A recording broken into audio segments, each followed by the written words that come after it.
Little Lord Fauntleroy by Frances Hodgson Burnett. Retold by Jennifer Bassett. Chapter 1. A Big Surprise. Cedric Errol and his mamma were very good friends.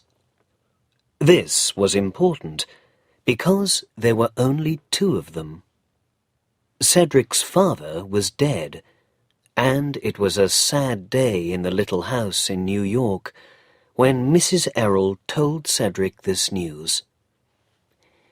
"Dear, dear Ceddie," she said, "your papa was very ill last week, and he's not coming home to us. He's never coming home again because—" And then she began to cry. Cedric was only 7 years old, but he was a very loving little boy. He went at once to his mamma and put his little arms around her and his face next to her face. They did not need any more words. So Cedric and his mother were alone in the world. Mrs. Errol's mother and father were dead, and Mr. Errol's family was in England. Mr. Errol's father, Cedric's grandfather, was an important man. He was the Earl of Dorincourt, the head of one of the oldest and most famous families in England. He lived at Dorincourt Castle and was very rich. But he was not a nice person. He was an angry, bad-tempered old man, and he hated America and Americans.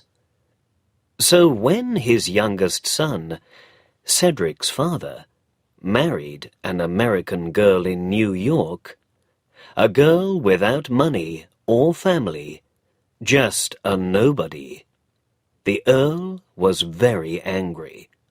He wrote this letter to his son.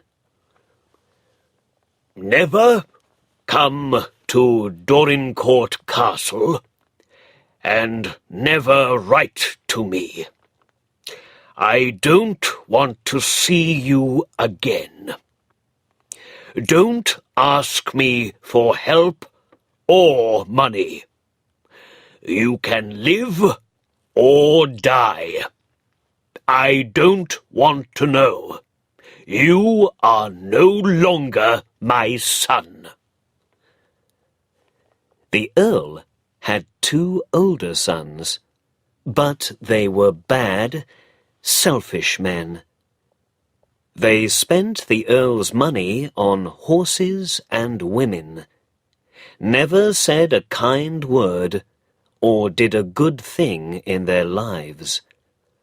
Nobody liked them, and their father hated them. They were a black page in the book of the Dorincourt family. Cedric's father was very different from his brothers. He had a beautiful face, was tall and strong, and had the kindest heart in the world. Everybody loved him. He was very sad when his father's angry letter arrived. He loved his home in England, and he even loved his bad-tempered old father. But he was young and happy with his sweet young wife. Soon Cedric arrived, and there never was a happier child than little Ceddie. He slept well, he ate well, he smiled a lot and never cried. And he had big brown eyes and beautiful golden yellow hair. When he was older, he still smiled a lot, and he was the happiest, friendliest little boy in the world. Everybody liked him. Everybody liked to talk to him when they met him in the street. He had some good friends. There was Mr. Hobbs, the grocery man, in the store at the end of their street.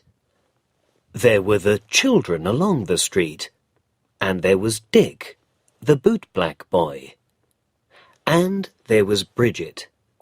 Bridget had 12 children, and her husband was a builder. But he was often ill and could not work. And then there was no money for the rent. Cedric felt very sorry for them all when life was difficult. Cedric's best friend was his mamma. Her eyes were sad, and she always wore a black dress. But she was young and pretty, and she loved her little boy very much. So life went on for Cedric Errol and his friends. Then, one day, everything changed. Mrs. Errol had a visitor from England. He was a tall old man in dark clothes. His name was Mr. Havisham, and he was the lawyer for the Earl of Dorincourt. He had some very surprising news for Cedric's mother. "You know that the Earl had 3 sons, Mrs. Errol," he said. "The 2 older sons, Bevis and Maurice, died 2 or 3 months ago, one in an accident and the other from an illness. They were not married, and they had no children. Your husband is dead too, and so his son is now the heir. Cedric Errol is now Lord Fauntleroy, and the next Earl of Dorincourt after his grandfather dies." Mrs. Errol's face went very white. "Oh," she said, "is the Earl going to take Cedric away from me? We are so happy together. I tried to be a good mother to him." Mr. Havisham was not a family man. He was a lawyer, a cold man of business. But he saw that Mrs. Errol was a loving mother. His next news was difficult to say. "I must tell you, Mrs. Errol," he said, "that the Earl is not very friendly to you. He does not like America or Americans, and he was very angry when his son married you. I am sorry to say this, but he does not want to see you. He wants Lord Fauntleroy to live with him at Dorincourt Castle, but he wants you to live in a different house. He is giving you a house called Court Lodge, and there Lord Fauntleroy can visit you every day." Mr. Havisham watched Mrs. Errol carefully. "Is she going to cry?" he thought. He did not know the right words to say to a crying woman. But Mrs. Errol did not cry. She stood for a moment at the window, then turned and looked at the lawyer. "My husband loved Dorincourt," she said quietly. He loved England, and everything English. He was very sad to leave it all.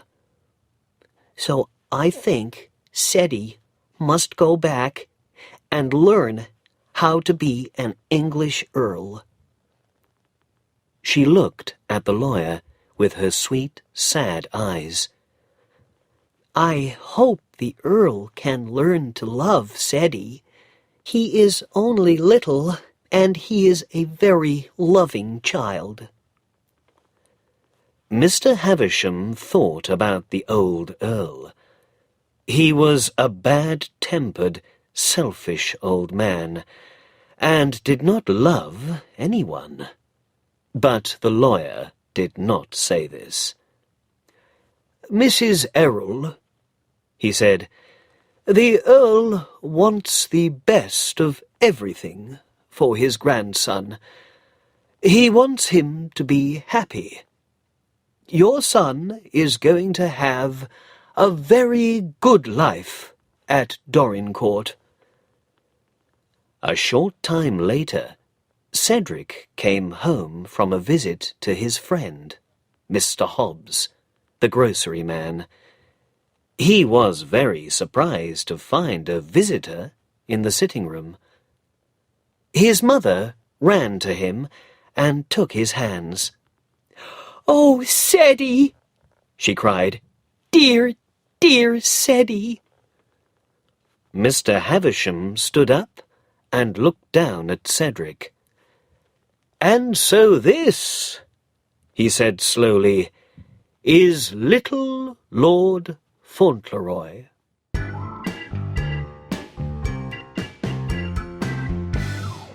Chapter 2. Saying Goodbye to America. It was a lot of news for a 7-year-old boy.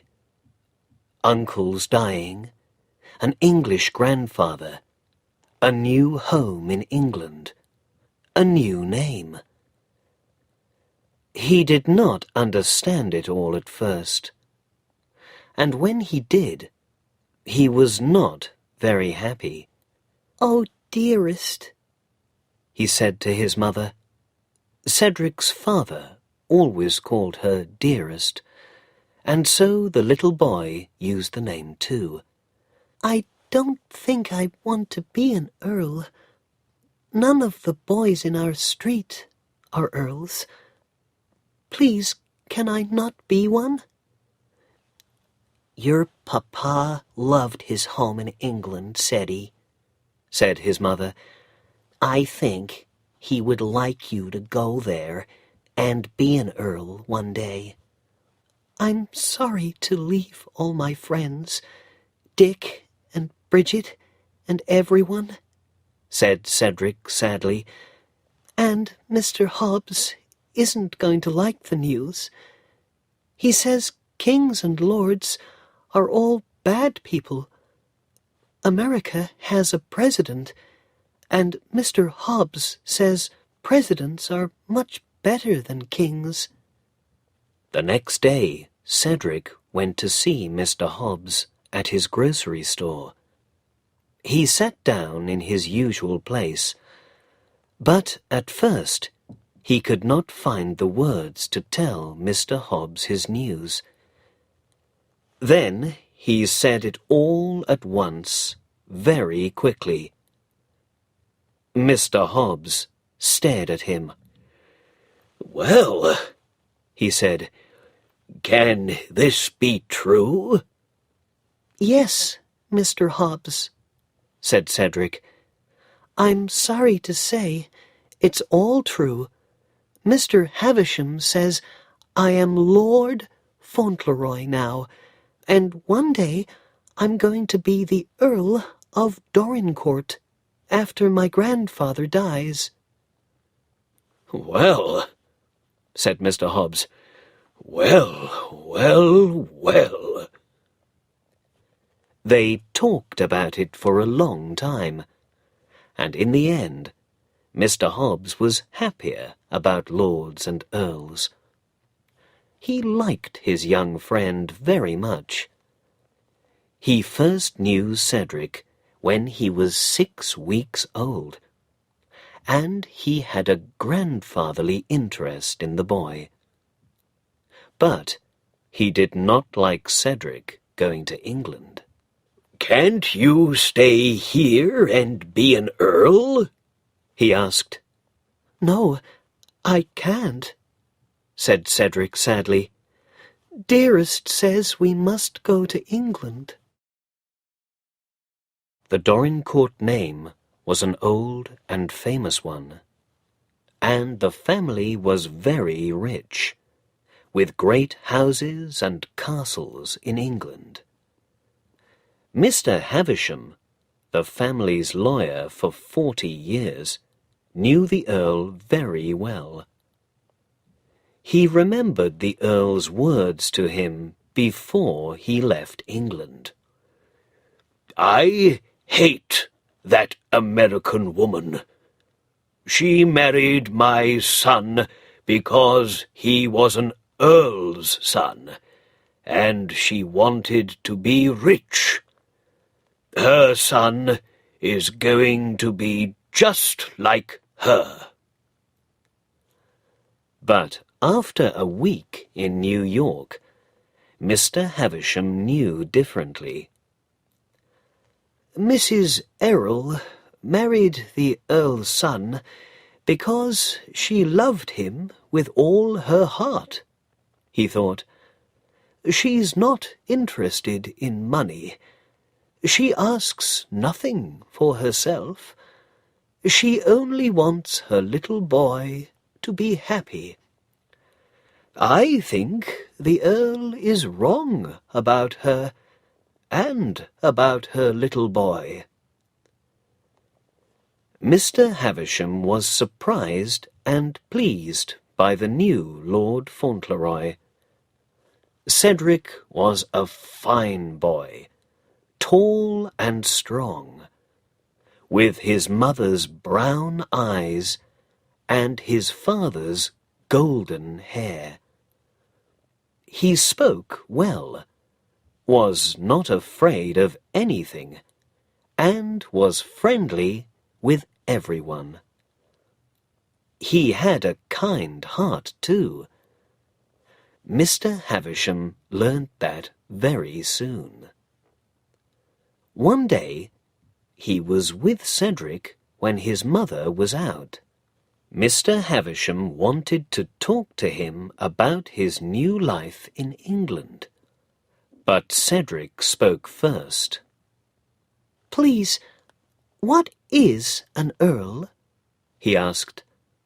"I don't know anything about them. Please, can you tell me?" "An earl is a very important person," Mr. Havisham said. "He usually comes from a very old family. The first Earl of Dorincourt lived 400 years ago." "Well, well," said Cedric. "That was a long time ago. That's interesting.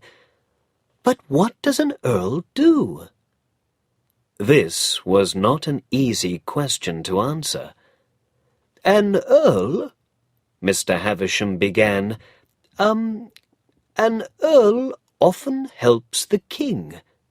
Perhaps he's a soldier for the king. Some earls were very brave men in the old days."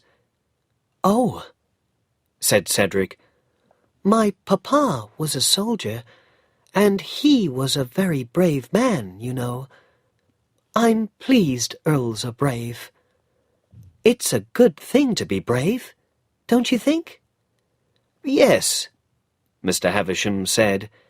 "There is another good thing about earls. Some of them have money.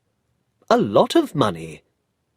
"That's a good thing to have," said Cedric. "I'd like a lot of money." "Would you?" said Mr. Havisham. "Why?" "Well," Cedric said happily, A person can do so many things with money, you see. I can buy beautiful things for dearest, like books and pretty dresses. I can buy a warm winter coat for Bridget. She lives in our street and has 12 children. And a present for Mr. Hobbs at the grocery store. And then for Dick— "Who is Dick?" asked Mr. Havisham. Dick is a bootblack, said Lord Fauntleroy. He cleans people's boots in the street, you know. He's one of the nicest people in the world. When I was little, he was very kind to me once. And when someone is kind to you, you never forget it, do you? "And what would you like to do for Dick?" asked the lawyer. He smiled a little smile. A bootblack, a grocery man, a poor woman with 12 children. Strange friends for the grandson of an earl. "Buy the business for him," said the young lord happily. "He works for Jake now, and Jake is no good, you see. Dick does all the work, and Jake takes all the money. Dick gets so angry. Dick needs new brushes and new clothes and a sign, and then he can get somewhere." At that moment, Mrs. Errol came home. "I am so sorry to be late," she said. "I was at the house of a friend. Her husband is ill, and she needs help, poor thing." "Oh!" cried the young lord. He jumped up from his chair. "That's Bridget. I must visit her too." "One moment," said the lawyer. He remembered the Earl's words. "The boy can have anything. Tell him that. Put money in his pockets, and tell him it came from his grandfather." Mr. Havisham told Mrs. Errol and Cedric about the Earl's money, but he said it more kindly. Then he asked, "So, would Lord Fauntleroy like to help this poor woman?" At first, Cedric did not understand. His mother put her arms around him. "Ceddie, dear," she said, "the Earl is your grandpapa, your papa's father. He's very kind, and he loves you, and he wants you to love him. He wants you to be happy and to make other people happy. He's very rich, and he gave Mr. Havisham some money for you.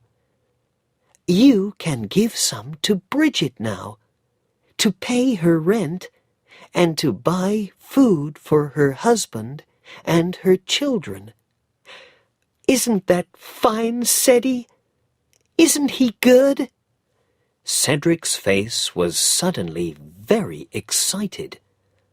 He looked from his mother to Mr. Havisham. "Can I have it now?" he cried. "Can I run to her house and give it to her this minute?" Mr. Havisham gave Cedric $25, and Cedric was out of the house in seconds. A short time later, Cedric was back, with a big smile on his face. "Bridget cried," he said. "She cried because she was so happy. I think I'm going to like being an earl."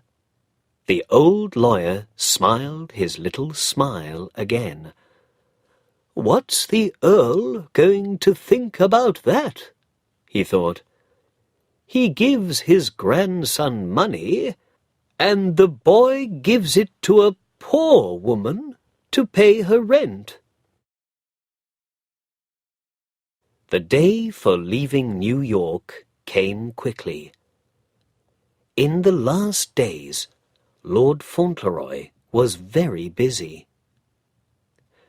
With the Earl's money, Bridget's children all had new clothes, and Mr. Hobbs had a very fine gold watch from his little friend. "Look," said Cedric. "the watch has our names on the back, so you can't forget me." Mr. Hobbs held the watch in his hand, and at first he could not speak. "I'm not going to forget you, my boy," he said at last. "You never forget a good friend, do you?" Dick, too, could not find words at first to thank his little friend. He now had new brushes, a big new sign, and the best bootblack business in New York. On the last day, he came to the house to say goodbye. "I'm sorry he's going away. I really am," he said to Mr. Havisham. "I never had a friend like him." Dick shook Cedric's hand for a long time. "Goodbye," he said. "Write and tell me all about it, Earls and everything." That evening, Cedric's mamma was very quiet. Cedric held her hand. "It's sad saying goodbye to all our friends and our little house, isn't it, dearest?" he said. "Yes," said he dear, "it is," she said. "Very, very sad."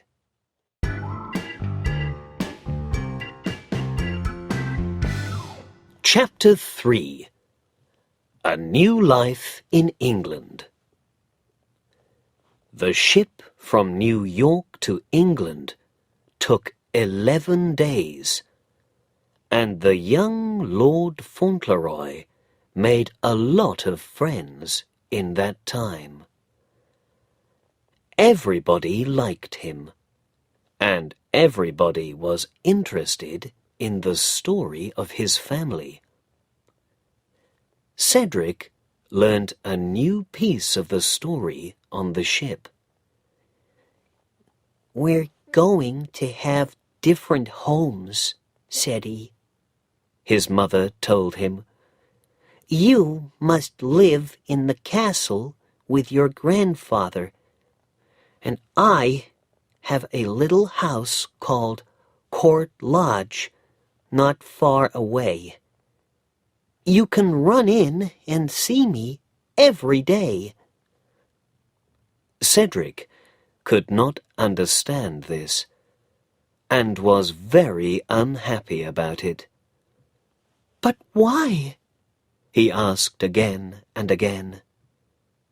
"When you are older," his mother said sadly, "I can tell you, but not now." To Mr. Havisham, she said this. "The Earl hates me and does not want to see me. I don't want Cedric to know that, because how could he understand it? He is a loving child, and I want him and his grandfather to be friends. It is better for the Earl that way." I don't like it," Cedric said later to Mr. Havisham, "but Dearest tells me I must live with my grandfather because, you see, all his children are dead. You must be sorry for a man when all his children are dead." Mr. Havisham smiled. He enjoyed his little talks with Cedric very much. "Are you going to like the Earl?" he asked. "Yes," said Lord Fauntleroy. "Of course, a boy must like his grandfather. And he's very kind to me." On his first night in England, Cedric stayed with his mother in her little house near the castle. But Mr. Havisham went up to the castle to see the Earl. The Earl was in a big chair by the fire. He had a bad right foot, and it gave him a lot of pain. And when his foot was painful, the Earl was even more bad-tempered than usual. "Well, Havisham," he said, "what's the news?" Mr. Havisham began to tell him about the ship. But the Earl did not want to hear about that. "Yes, yes, yes," he said angrily. "But what about the boy? What kind of a boy is he? Is he stupid? What does he look like? Does he talk all the time in that stupid, noisy American way?" Mr. Havisham smiled his little lawyer's smile. "He is different from most English children, I think. But one thing, my lord. The boy knows nothing about your feelings about his mother. She said nothing to him because she wants you and him to be friends.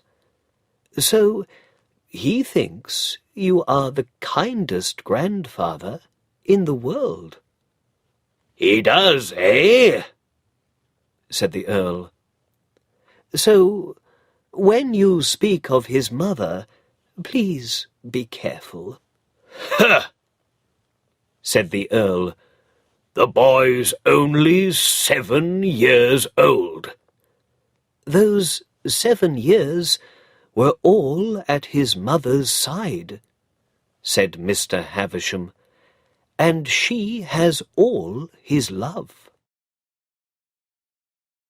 The next afternoon, the Earl's carriage carried Lord Fauntleroy and Mr. Havisham up to Dorincourt Castle. At the great front door, all the servants of the house waited to see the new Lord Fauntleroy, the little boy from America. When Cedric got out of the carriage, everybody had something to say about him. "Oh, look! He's just like his father, with the same hair, the same eyes. The dear little boy. And he's got his father's happy smile, too. Look!" "I'm sorry for him, living with that bad-tempered old man. Nobody ever gets a kind word out of the Earl. And his poor young mother, living all alone at Court Lodge, without her little boy. I'm sorry for her, too." Cedric smiled and said hello to everybody in his usual friendly way, and went into the house with Mr. Havisham. One of the servants, a tall young man, took Cedric to the back of the house and opened a door. "Lord Fauntleroy, my lord," he said. Cedric walked down a long room to a fire at the end. There was a big chair there, and an old man in it, with white hair and black eyes. Cedric came close to the chair. "Are you the Earl?" he said. "I'm your grandson. Mr. Havisham brought me." He held out his hand. "I'm very happy to see you." The Earl shook hands with him, very surprised. He stared at the strong, beautiful little boy in front of him, with his golden curly hair and his friendly, open face. "Happy to see me, are you?" he said. "Yes," said Lord Fauntleroy. "of course. Everybody loves their family, don't they? It's exciting to meet a new grandfather, and you are very kind." He sat down on a chair and looked at his grandfather with great interest. The old Earl looked back at him. He did not like anybody in his family.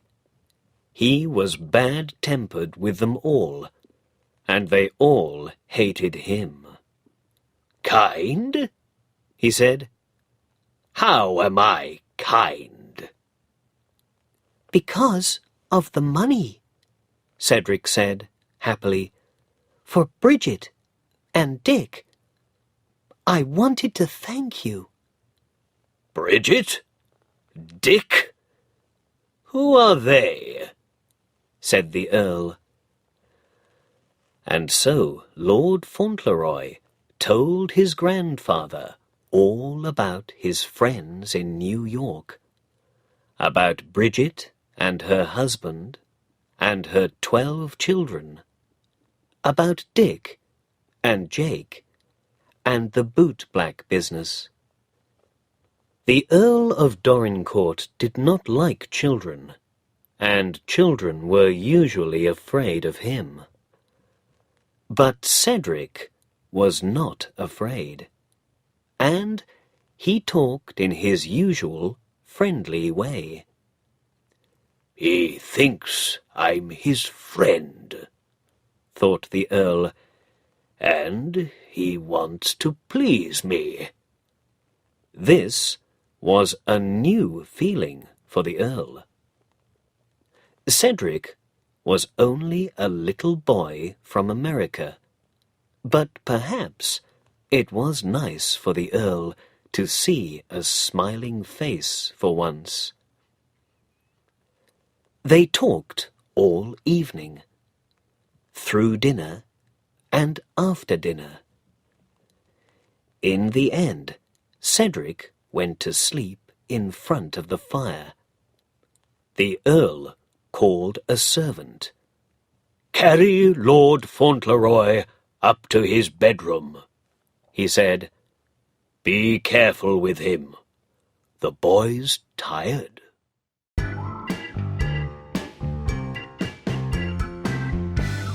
Chapter 4.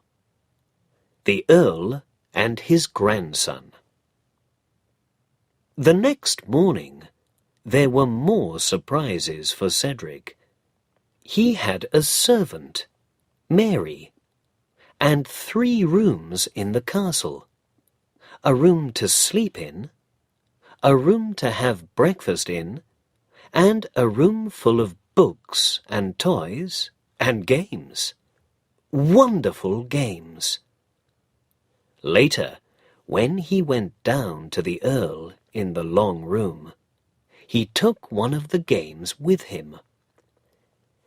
"Thank you very much for all the wonderful things. You're so kind," Cedric said happily. "This game is really good. Would you like to play it with me?" The Earl was in a bad temper, and his foot was painful.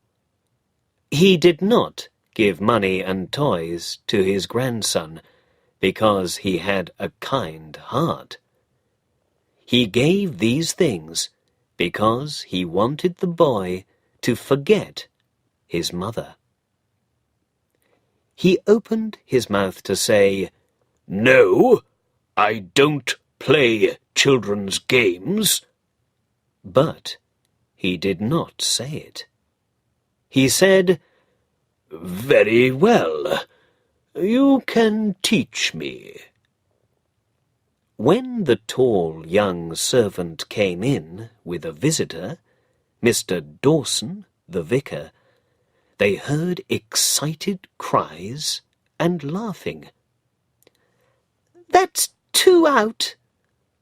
Bad luck, grandfather." Mr. Dawson usually hated his visits to the old Earl, but today was different and surprising. "Good morning, Dawson," the Earl said. "My grandson is keeping me busy." He put his hand on Cedric's head and nearly smiled. "What is it today, Dawson?" "It's Higgins of Edge Farm, my lord," said Mr. Dawson. "He can't pay his rent. He needs more time." Every house in the village and every farm for miles around Dorincourt all belonged to the Earl.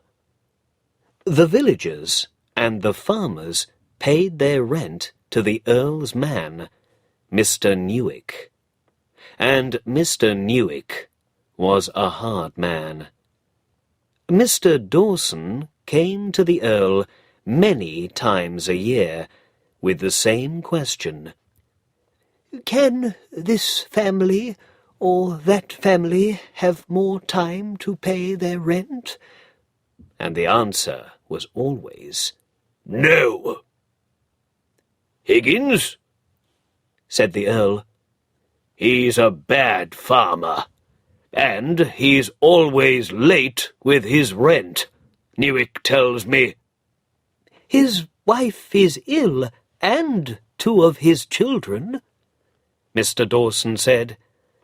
"and Newick wants to put them all out of the house into the street.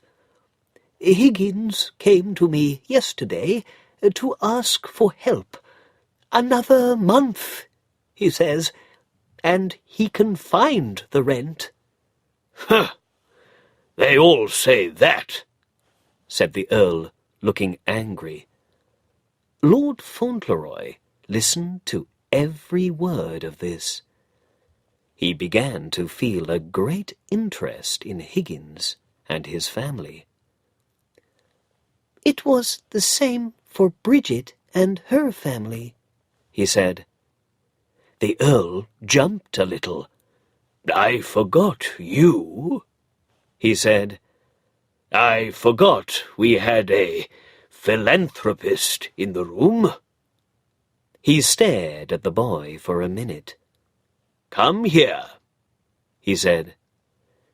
Cedric went and stood next to him. "What shall we do about Higgins, then?" said the Earl. "Tell me." Mr. Dawson began to feel worried. How could a 7-year-old child answer a question like that. Lord Fauntleroy put his hand on his grandfather's arm. Well, I'm just a little boy, so what can I do? But you can do anything, he said. Who's Newick? He works for me, said the Earl, and some of my villagers don't like him very much. Are you going to write to him now? Cedric asked. Shall I bring you a pen and some paper? In Cedric's world, there was only one answer to the question about Higgins. Of course, he must have more time. Of course, Newick must leave the family alone. The Earl looked at him. Can you write? He asked. Yes, said Cedric, but not very well. Bring the pen and paper, and you write the letter. Lord Fauntleroy's face went red. But my spelling isn't very good, he said. The Earl smiled a little. Higgins isn't interested in your spelling. I'm not the philanthropist. You are. And so Cedric wrote a letter to Mr. Newick. It was true. The spelling was not very good. Dear Mr. Newick, please leave Mr. Higgins alone for now. He can pay when he is ready. Yours, Fauntleroy. Mr. Dawson went away and took the letter for Mr. Newick with him. He took a happy heart with him too. There were changes at Dorincourt Castle. After Mr. Dawson's visit, Cedric looked at the clock. Can I go to Dearest now? He said to his grandfather. She's waiting for me. There is something for you to see first, said the Earl. Thank you, said Fauntleroy, his face red again. But I think I must see it tomorrow. Dearest is waiting. Very well, said the Earl. Then he said, It's a pony. A pony? cried Fauntleroy. Is it a pony for me? Like the things in my room upstairs? Yes, said his grandfather. Would you like to see it? A pony, Fauntleroy said again. He was very excited. How kind you are! You give me everything. I want to see it very much, but there isn't time now. Perhaps you can go to see your mother another time, said the Earl. Tomorrow, or the day after. Oh, no, said the boy. She thinks about me all the time, and I think about her too. I must go now. They went down to Court Lodge in the Earl's carriage. Cedric talked all the time, very happily. You're a very kind man, Grandfather. You're always doing good things and thinking about other people. He counted on his fingers. Do you know 27 people are happy because of you? 27! The Earl said nothing. He thought about his life, a rich, selfish, bad-tempered life, without friends or loving family. When did I say a kind word, or do a good thing? Now this child is calling me kind and good, and I know that is not true. These were new thoughts for the Earl, and he did not like them. When they arrived at Court Lodge, Cedric was out of the carriage in a second, running to the front door. The Earl watched from the carriage. The door opened, and a young, pretty woman in black ran out.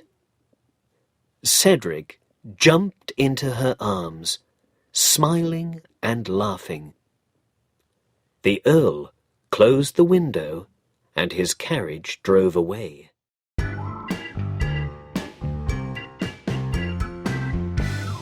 Chapter 5. News from Mr. Havisham. The news went round the village and the farms faster than a carriage with 6 horses. "Did you hear? The vicar went up to the castle and spoke to the Earl about poor Mr. Higgins. And the boy was there, little Lord Fauntleroy. Yes, and the Earl said to his grandson, 'You write to Mr. Newick, you tell him,' and the boy did. And the vicar took the letter to Mr. Newick, and now Mr. Newick can't put poor Higgins and his family out in the street." "Yes, and they've got another month to find the rent." Days and weeks went past, and by now everybody knew about Lord Fauntleroy and his mother. They loved the boy, with his golden curly hair and his happy smile. They saw him every day on his new pony, and he always had a friendly word for everyone. The village people loved Mrs. Errol too, because of her kind heart and her sweet face. When somebody was ill in the village, Mrs. Errol was always there to help. But the Earl never saw her, never spoke to her, never went to her house. Cedric, of course, saw her every day, but his heart was sad because his best friend did not live with him in the same house. The Earl liked his little grandson more and more every week. He often forgot about his painful foot, and he began to smile more. Sometimes he even laughed. He liked to please his grandson. When Lord Fauntleroy wanted new houses for some very poor villagers, the Earl built new houses.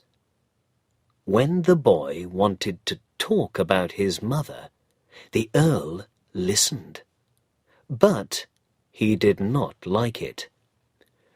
"Do you never forget about your mother?" he said to his grandson one day. "No," said Cedric, "never, and she never forgets about me. I don't forget about you, you know, when I'm away." The young lord did not forget his friends in America either. letters went to and from New York, and Dick and Mr. Hobbs heard all about Cedric's new life. One day, the Earl gave a great party, and all the important families for miles around came to it, to meet Lord Fauntleroy. Mr. Havisham came from London too, but he was very quiet all evening, and looked worried. At the end of the party, the Earl spoke to him. "Well, Havisham, what's the matter?" "I bring some bad news, my lord, about your heir." "My heir? Fauntleroy is my heir. What do you mean?"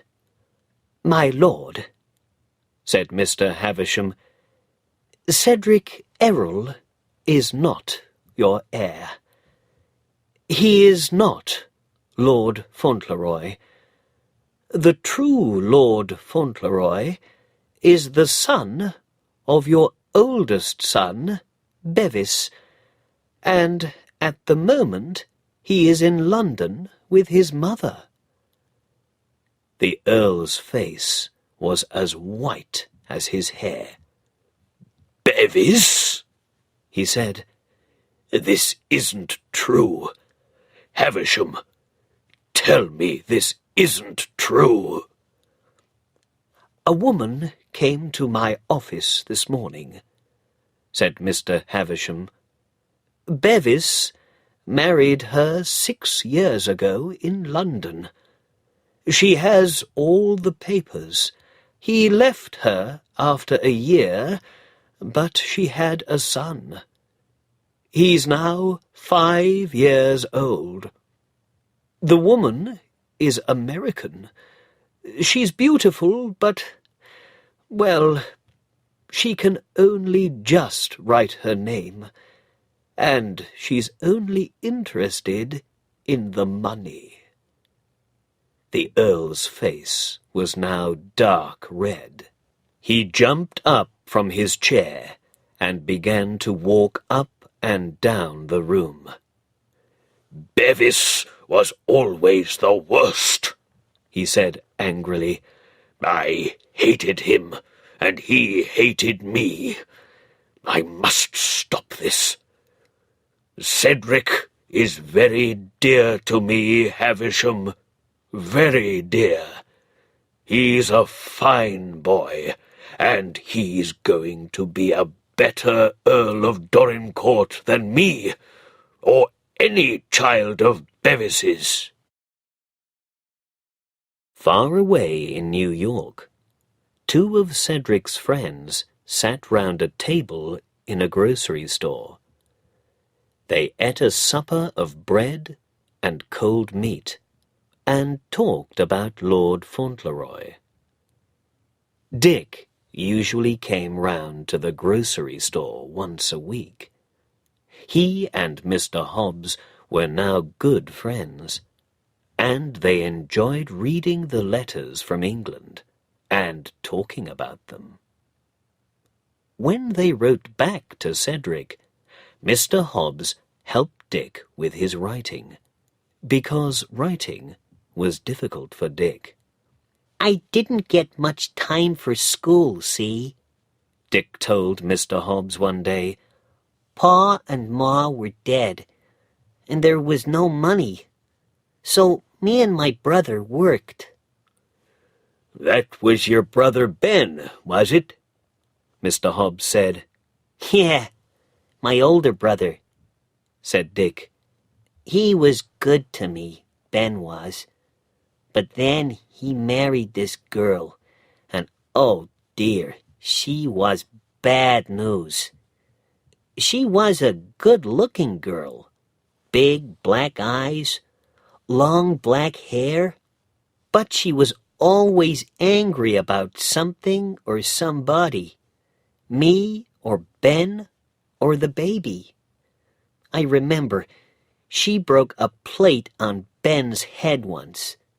She hit the baby, too. A nice mother she was. "Women," said Mr. Hobbs. "Best to keep away from them, I say. I never married." Well, she didn't stay long, Dick said. She was angry with Ben because he didn't make money faster. So one day she left with the baby. We never saw her again. She left New York, someone told us. "What happened to your brother?" Mr. Hobbs asked. Ben's out in California now, working with horses on a big farm somewhere.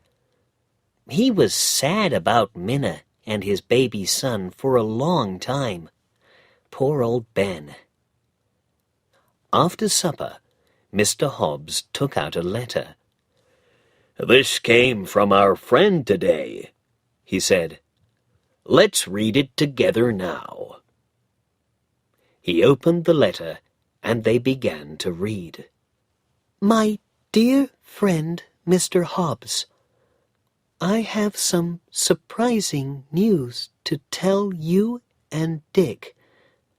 I am not Lord Fauntleroy, because my Uncle Bevis, he is dead, had a little boy, but nobody knew about him. My Uncle Bevis was the oldest son of the Earl, and so his son is Lord Fauntleroy, and I am just Cedric Errol again. My papa was the youngest son, and youngest sons don't have anything, so I am not very rich, and I am going to learn to work perhaps with horses, because I like them a lot. My grandfather is very angry about it, and I never saw him angry before. With love, from your old friend, Cedric Errol, not Lord Fauntleroy. "Well," said Mr. Hobbs, "well, I don't know. Did you ever hear anything like that before?" No, I didn't, said Dick. but I know one thing. Young Cedric needs his friends at a time like this. Let's write back to him, Mr. Hobbs, and let's do it now.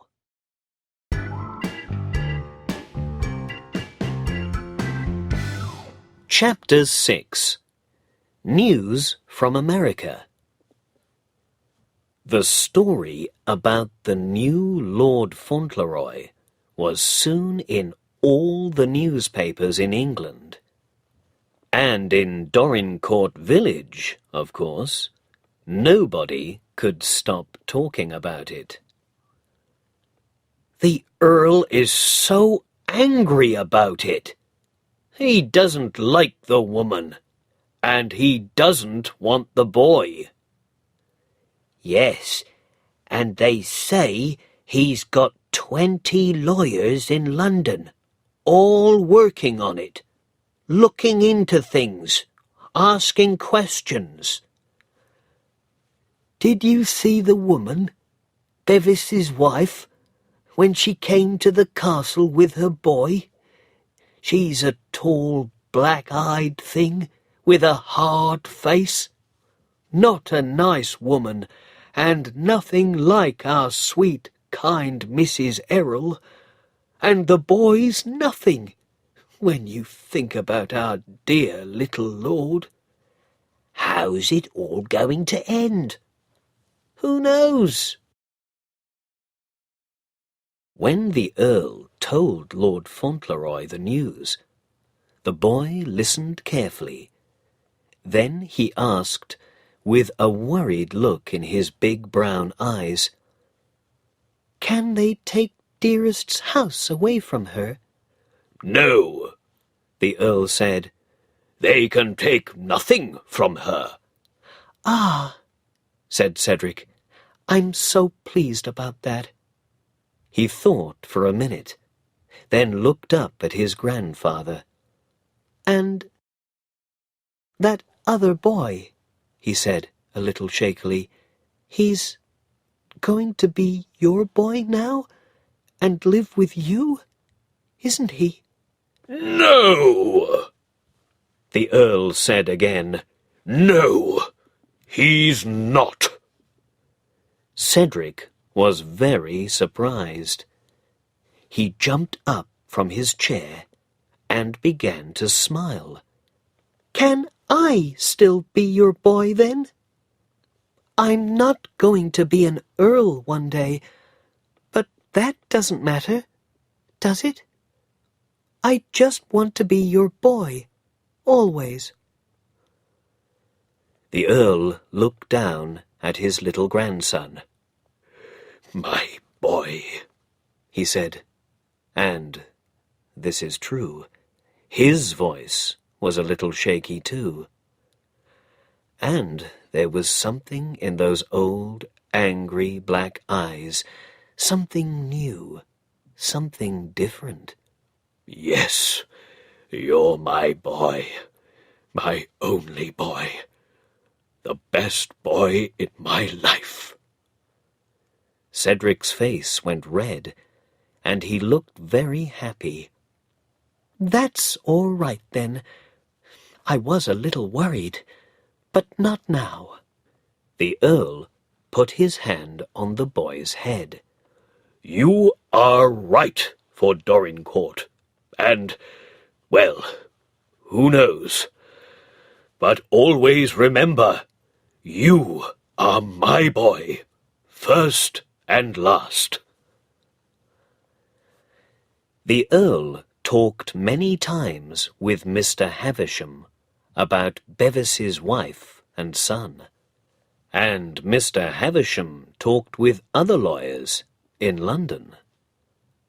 There were questions about the woman's story. When was her son born? Where was he born? She was Bevis's wife because she had the marriage papers. But was all her story true? Some days later, a visitor came to Court Lodge. The servant, her eyes big with surprise, ran to find Mrs. Errol. "It's the Earl, Mrs. Errol," she said. "The Earl's here." When Mrs. Errol came into her sitting room, she found a tall old man with white hair. He stared at her. The boy is very like you, he said. "People say that, my lord," Mrs. Errol said. You don't want your son to be the Earl of Dorincourt, do you? The Earl said. "It's a fine thing to be an earl," said Mrs. Errol quietly, "but it's more important for my son to be a true, kind, brave man like his father." Not like his grandfather, you mean, said the Earl. "I don't know his grandfather." Mrs. Errol looked up into his face. "But I know that Cedric loves you." The Earl began to walk up and down the room. Yes, and the boy is very dear to me, he said. I'm an old man, tired of life. But then I found someone to live for. And now this other boy. Havisham told you about him. He came back and stood in front of Mrs. Errol. I am miserable, he said. "Miserable!" Again, his voice was a little shaky. "I hated you once. I don't know why. I came to see you because you are like the boy, and the boy loves you, and I love him. Be kind to me because of the boy." Mrs. Errol had a kind, loving heart. She put her hand on the Earl's arm. "Why don't you sit down for a moment? You are tired and unhappy." The Earl sat down, and they drank tea together and talked. He watched her sweet face and listened to her quiet voice, and he began to feel a little better. Before he went away, he looked around the room. "This is a happy room," he said. "Can I come again and talk to you?" "Of course, my lord. Come when you like." The English newspapers could not stop writing about the Lord Fauntleroy story. And soon, American newspapers began to write about it too. Mr. Hobbs read everything, and he and Dick talked about it every day. Dick was a very good bootblack, and a lot of people came to him. One of them was a young lawyer, and one day he gave Dick his newspaper. "Here's a paper for you, Dick," he said. "This one's got pictures in it. An English castle, and this English earl and his son's wife. Well, she says she's his son's wife, but the earl says not. I don't...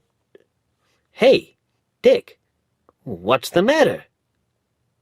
Dick stared at the picture in the newspaper with his mouth open. He saw a good-looking young woman with black eyes and a lot of long black hair. "I know her!" he cried. "I know her like the back of my hand. It's Minna! It's my brother Ben's wife!" He began to put away his brushes. "Where are you going, Dick?" said the young lawyer. "I'm off to my friend Mr. Hobbs," cried Dick. "We've got business to do." And away he ran through the streets of New York to Mr. Hobbs's grocery store. At first, Mr. Hobbs could not understand it. "But why did Minna do it?" he asked. "Money," said Dick. "She always wanted money. She married this Bevis, the Earl's son, for money. And now she wants to get our Cedric's money. Well, she's not going to. You and me, Mr. Hobbs, are going to stop her." Then Mr. Hobbs and Dick began to think carefully. "Dick, you write to Ben, and I'm going to write to Cedric," said Mr. Hobbs. "And that Mr. Havisham, too." "Right," said Dick. "But we need help here, Mr. Hobbs. This is lawyer's work. Why don't I ask that young lawyer? Him with the newspaper." Dick's friend, the young lawyer, was very surprised by the story, but very interested. he began to get busy too, and letters went to California, to London, and to Dorincourt.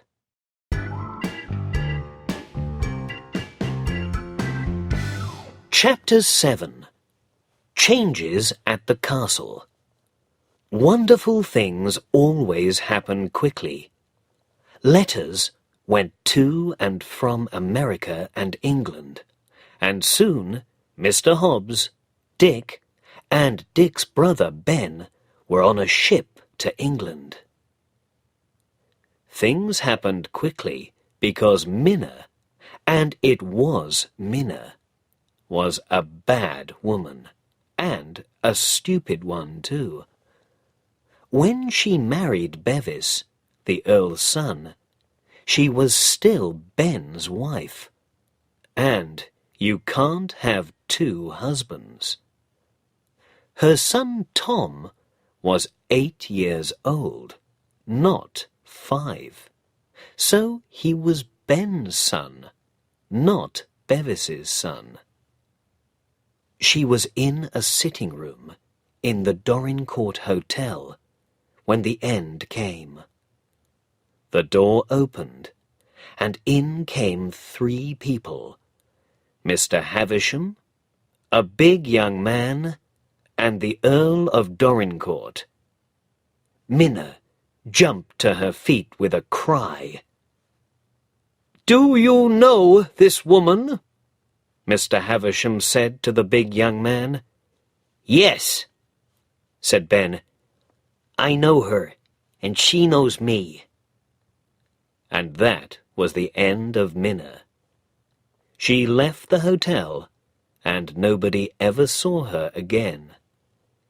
Ben took his son Tom back to California with him, and with the Earl's help, he bought a little farm there. When the Earl left the hotel, he went at once to his carriage. "To Court Lodge," he said to his servant. He came into the sitting room at Court Lodge and found Cedric with his mother. The Earl looked taller and younger, and there was a smile in his black eyes. He looked at his grandson. "So, here," he said, "is Lord Fauntleroy." Mrs. Errol stood up. "Oh, is he truly Lord Fauntleroy?" she asked. The Earl took her hand. "Yes," he answered, "he is." Then he put his other hand on Cedric's head.